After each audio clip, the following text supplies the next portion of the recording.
ہم کریں گے ہر مظلوم کی حمایت۔ السلام علیکم، میں ہوں حرین فاطمہ اور آپ دیکھ رہے ہیں حمایتی نیوز HD چینل۔ نظر ڈالتے ہیں آج کی اہم خبروں پر۔ کراچی سے رپورٹ بیورو چیف سندھ حاکم علی دل اختر چانڈیو، SO امیر بخش اور حاجی امیر بخش چانڈیو کا کہنا تھا میرے جانور 40 سے 45 اور 50 زہر کھانے کی وجہ سے مر گئے۔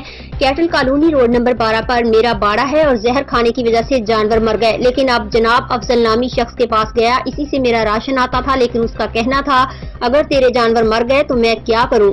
پھر میں نے مطالبہ تھانہ میں گیا، لیکن میری کسی نے بھی سنی نہ۔ میرا غریب کا نقصان کروڑوں کے حساب سے ہوا، لیکن پھر افضل نامی شخص کے پاس گیا تو اس نے شدید قسم کی دھمکیاں دیں اور اس کا کہنا تھا جو میرا کرنا ہے کر لو، لیکن اگر میرے بارے میں تو نے جب تیرے بیٹے نے آواز اٹھائی تو میرے سے کوئی برا بندہ نہ ہوگا۔ لیکن امیر بخش چانڈیو کا کہنا تھا میرے غریب کا لاکھوں روپے کا نقصان ہوا ہے، وہ کون بھر کے دے گا؟ تیرے راشن میں زہر ہے، بے زبان جانور کھانے سے مر گئے، ان کا کیا قصور؟ اور اللہ کے خوف سے ڈر، رب کی لاٹھی بے آواز ہے۔ امیر بخش چانڈیو کا کہنا تھا میں تمام سرکاری اداروں کو مطالبہ کرتا ہوں، SSP Malir, IG Sindh, DG Rangers, Peoples Party کا بلاول بھٹو کو مطالبہ کرتے ہیں ہم ڈیری فارم والوں سے انصاف کیا جائے اور افضل نامی شخص پر قانونی کارروائی کی جائے۔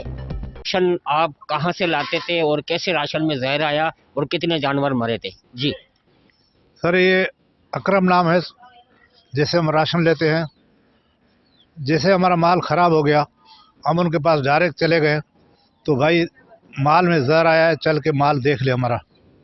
اس نے بولا میرا کوئی کام نہیں ہے، یہ مرے بچے وہ تمہارا ہمارا کام نہیں، ہمیں راشن کے پیسے دو، نہیں تو ہم تمہیں ایسا حال کریں گے جو دنیا دیکھے گی۔ الٹی دھمکیاں؟ الٹی دھمکی ہمیں جان کی دے رہے ہیں۔ اچھا، جان کے؟ اور میرے بیٹے کو انہوں نے سامنے کہا وہ رکاٹیں گے ہمارے پاس۔ اچھا، افضل نام ہے اس کا، وہ اس کا ساتھی ہے۔ افضل نامی شخص دھمکیاں دے رہا ہے؟ ہاں، وہ بولا یہ بیٹا تمہارا ثابت نہیں رہے گا اس دنیا میں اگر کیس سے ہاتھ نہیں اٹھاؤ گے تو۔ ہم ڈر گئے، اسی لیے ہم کاروباری ہیں، ہم سوچ رہے ہیں تو برادری میں مسئلہ حل ہو جائے تو سب سے اچھا ہے، مگر ہماری جان انہوں نے نہیں چھوڑی، ہمارے پاس آئے نہیں۔ تھانے پہ گئے، تھانے پہ ہمارے کسی نے نہیں سنا، پھر ہم مجبور ہو کے عدالت میں پیش ہو گئے۔ عدالت میں جج صاحب پوچھا بھائی آپ کو مال کو کیا ہوا؟ میں نے زہر آ گیا۔ بولا کس میں؟ میں نے ایک ہے پالا، ایک ہے مکئی، اس میں زہر آیا، ہم لیبارٹری کرا کے آئے۔ انہوں نے بولا ہم لیبارٹری کو نہیں مانتے، ہم اپنی بات کو مانتے ہیں۔ جی، کتنے جانور تقریباً؟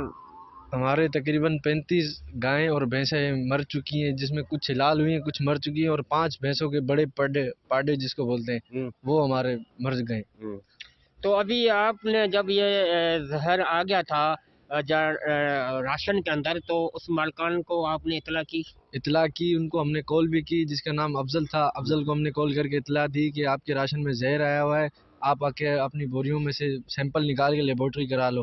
تو انہوں نے کہا ہم نہیں آئیں گے، آپ کے راشن میں زہر آیا، ہمارا اس سے کوئی تعلق نہیں ہے، ہم نے بوریاں یہاں سے روانہ کر دی، اب ہمارا اس سے کوئی لینا دینا نہیں ہے۔ جبکہ ہم نے پھر وہ لیبارٹری سندھ لیب جہاں 0 نمبر پہ لیب ہے وہاں سے بھی کروائی، پھر انہوں کو ہم نے لیب بھیجی، انہوں نے کہا ہم اس لیب کو نہیں مانتے۔ پھر موسمیات پہ گورنمنٹ کی لیب ہے، وہاں پہ لیب ہم نے وہ کروائی، گورنمنٹ کی لیب ہے، اس میں بھی وہاں پہ وہ زہر پوائزن افلاٹوکسن آیا۔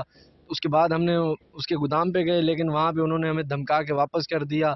یہاں جب ہم نے پٹیشن کورٹ میں داخل کی، اس میں کورٹ میں داخل کرنے کے بعد یہ ہمارے باڑے پہ آ گئے، افضال اور اکرم 4 ساتھیوں کے ساتھ ہمیں دھمکیاں دے کے گئے۔